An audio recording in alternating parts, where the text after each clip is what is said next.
ओम शांति। आदिदेव प्रजापिता ब्रह्मा बाबा कैसे अपने यज्ञ को, अपने लक्ष्य को पाने के लिए अपने कार्य में कितना आज्ञाकारी बनकर चल रहे थे, ये हम देख रहे हैं। एक दिन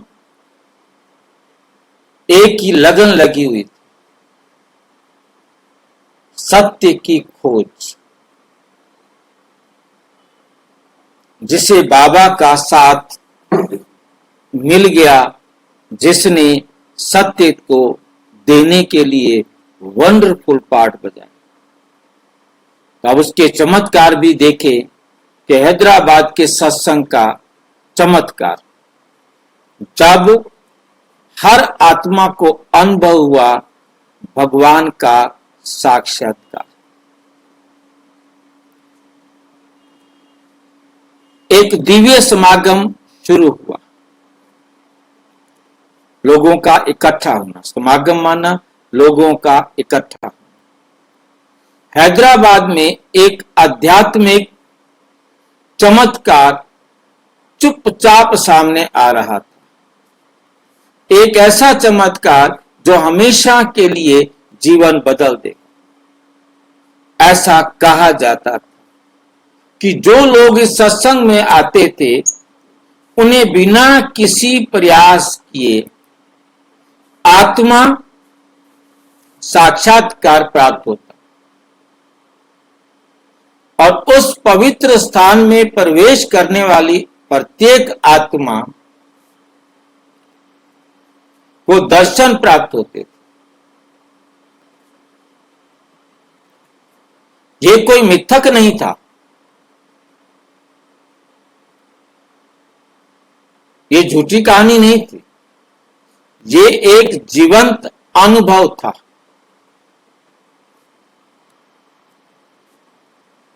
ये बात तेजी से फैली और जल्द ही हर दिन 200 लोग आने लगे। एक अदृश्य शक्ति द्वारा आकर्षित, भगवान की याद का खिंचाव।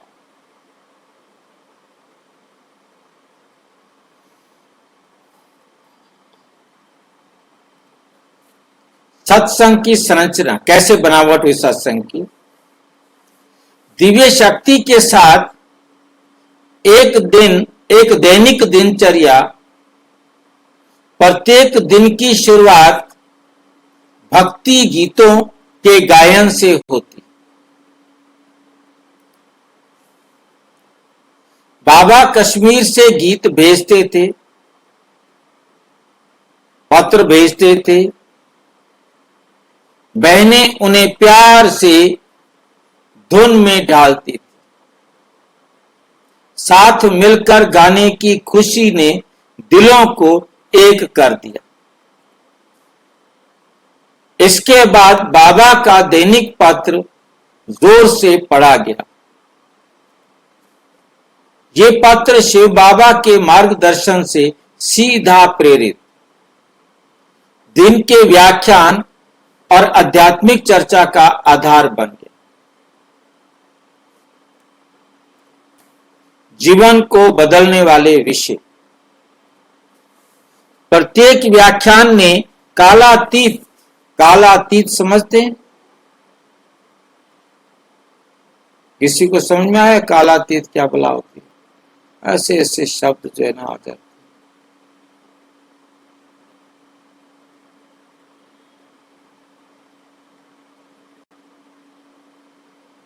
किसी ने सुना ये शब्द?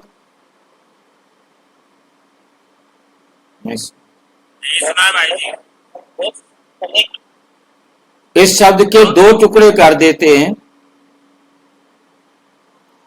एक काल और एक अतीत। हुआ पूरा समय। हाँ जी,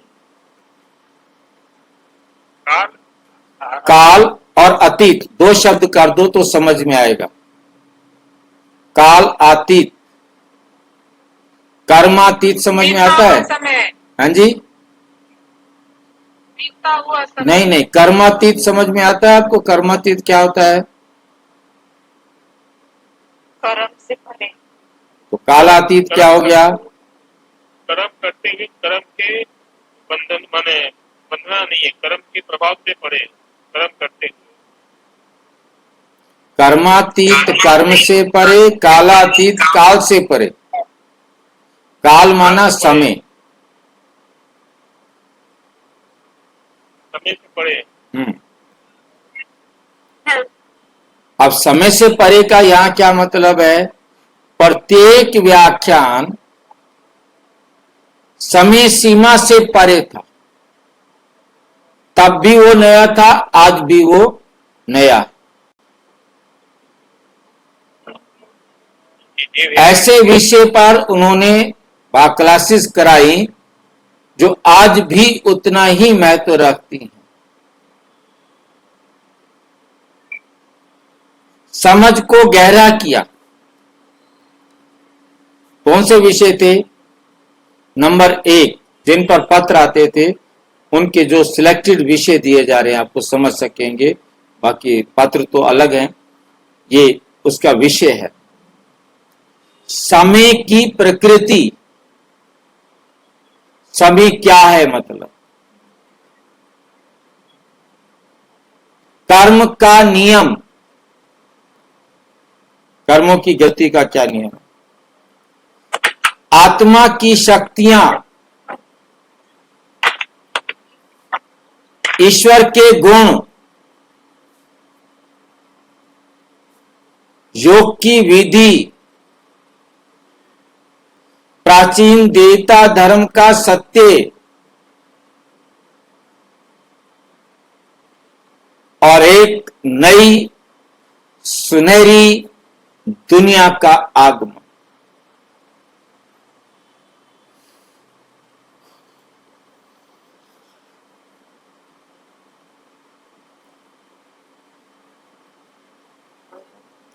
ये केवल सिद्धांत नहीं था, ये सत्य थे। भाई जी को पहली वाली लिखा फिर से दिखाई ना, 1-2 नंबर में क्या थे? समय की प्रकृति, कर्म का नियम, आत्मा की शक्तियां, ईश्वर के गुण।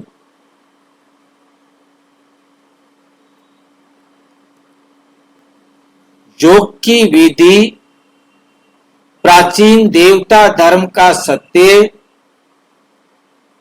और एक नई सुनहरी दुनिया का आगमन।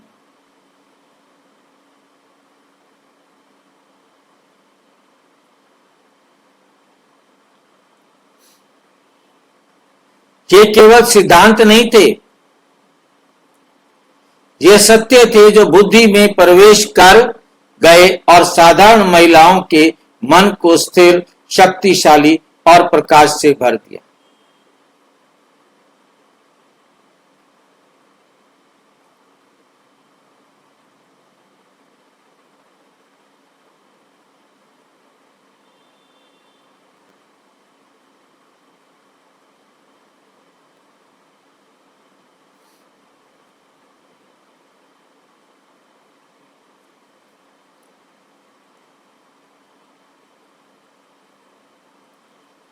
आध्यात्मिक नेताओं के रूप में महिलाओं का उदय।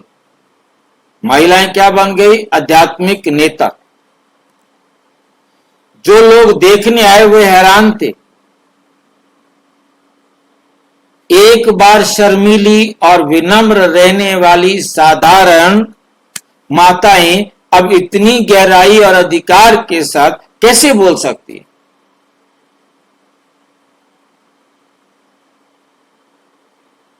बदल दिया एकदम।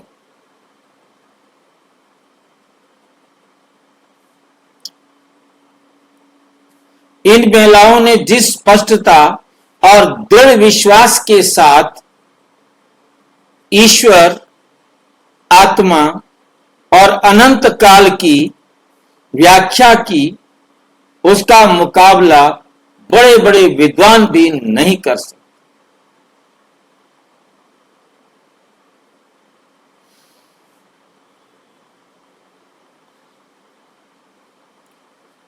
भाई जी, अभी ऐसा परिवर्तन आज जैसा मूल्य में बाबा ने कहा फादर, तो आगे ऐसा परिवर्तन कब दिखाई देगा सबके अंदर?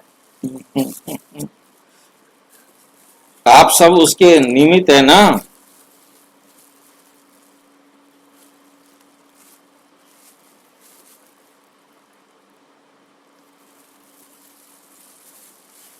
इस ज्ञान को जितना उन्होंने नशे से पढ़ा, सुना, समझा, आत्मसात किया, ऐसे आप भी जब आत्मसात कर लेंगे और आपके साथी बहने कर लेंगे, वो फिर उतने नशे के साथ सुनाएंगे।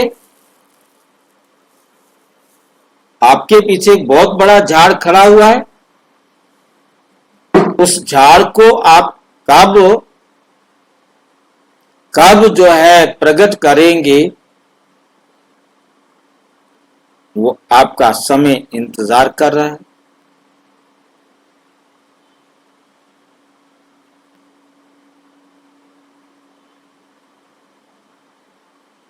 ये भारत की आध्यात्मिक क्रांति थी। पहली बार महिलाएं उत्पीड़न से मुक्त हुई और आध्यात्मिक नेताओं के रूप में उभरी। कहां उन पर जुल्म किए जा रहे थे और कहां आज वो ललकार रही हैं स्टेज पर खड़े होकर।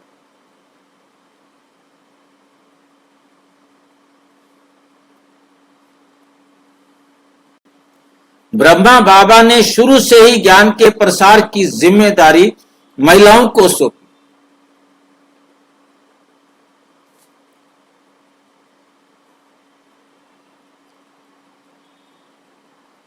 उस नींव ने दुनिया भर में भाई बहनों के बीच ईश्वर की सेवा में सद्भावना पैदा की।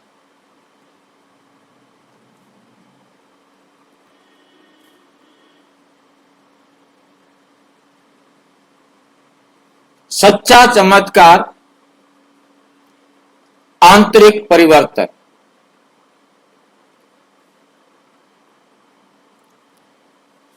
भारत में हजारों अन्य सत्संगों से इस सत्संग को क्या अलग बनाता है?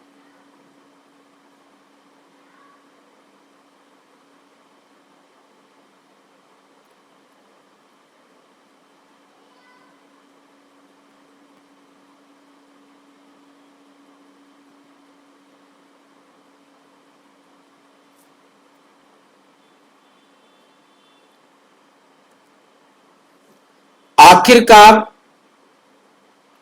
वासनाओं को नियंत्रित करने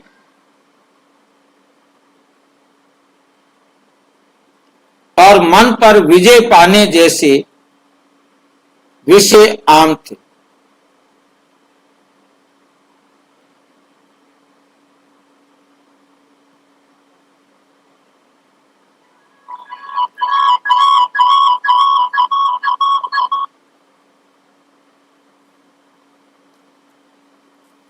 अंतर सरल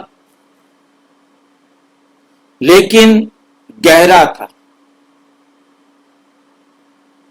यहां लोगों ने केवल संदेश नहीं सुना, उन्होंने इसको अनुभव किया।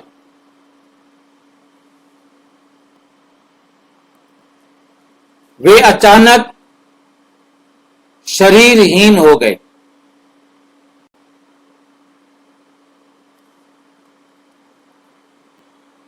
अनुभव समझ रहे हैं? वे अचानक अपने आप को ऐसा महसूस करते जैसे शरीर है ही नहीं। वो ऐसा महसूस करते कि वे आत्मा की दुनिया में उड़ गए। उन्हें स्वर्णिम युग दिखाई दे रहा है। वे देवताओं की तरह रहते थे। वो दिव्य प्रकाश और शांति से भर गए।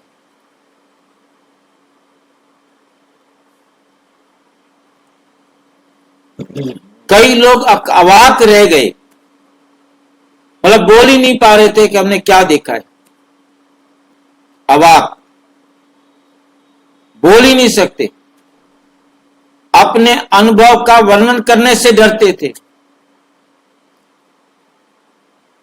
उन्हें डर था कि कोई उन पर विश्वास नहीं करेगा।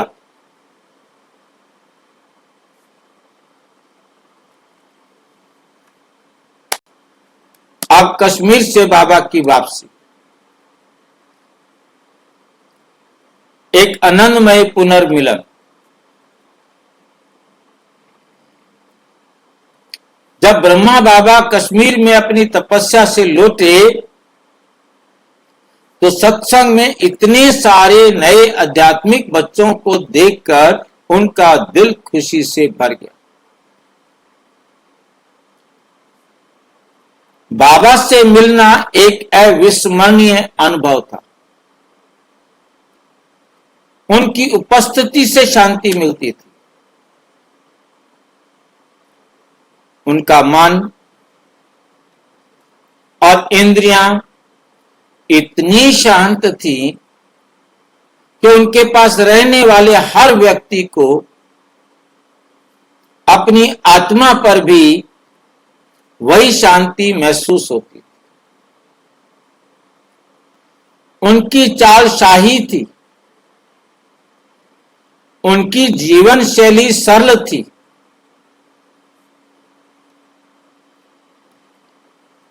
और उनका जीवन पवित्रता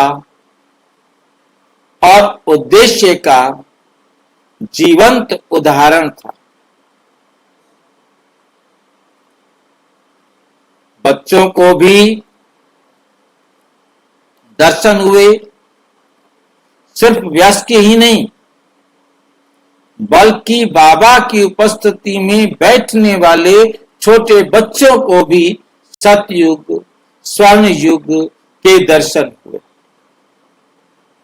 उनकी मासूम आत्माएं आसानी से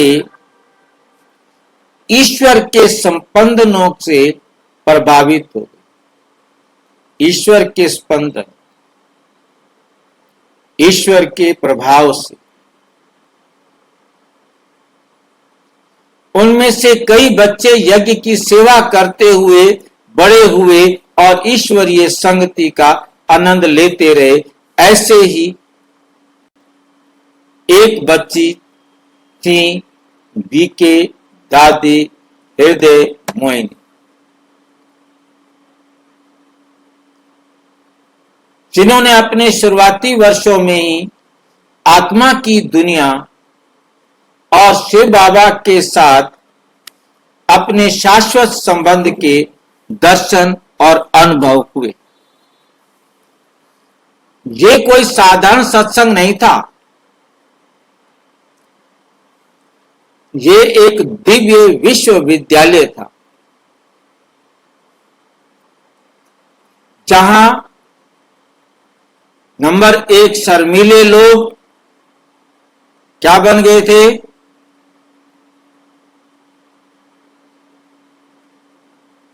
शक्तिशाली बन गए। नंबर 2 अहंकारी लोग विनम्र बन गए। क्रोधित लोगों को शांति मिली और खोए हुए लोगों को भगवान मिले। शिव बाबा, परम पिता, परम आत्मा।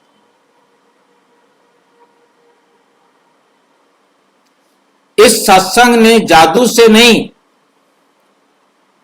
बल्कि शुद्ध स्मरण की शक्ति से स्वर्ग को धरती पर ला दिया।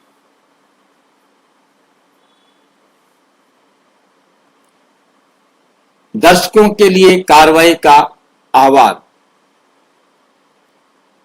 यदि आप अभी भी शांति, स्पष्टता और जुड़ाव की तलाश कर रहे हैं, तो शायद आपका पल आ गया। हैदराबाद के लोगों की तरह प्रतिदिन ईश्वर की बुद्धि का एक अक्षर सुनना शुरू करें और देखें कि कैसे आपकी आत्मा जागृत होने लगती। अच्छा, ओम शांति। और विस्तार से जानने के लिए प्रजापिता ब्रह्मा कुमारी ईश्वरीय विश्वविद्यालय के किसी भी सेवा केंद्र पर संपर्क करें। और यदि कोई प्रश्न है तो 9213106986 पर केवल टेलीग्राम करें। 9650692270 पर केवल वर्शिप करें। फोन नहीं। ओम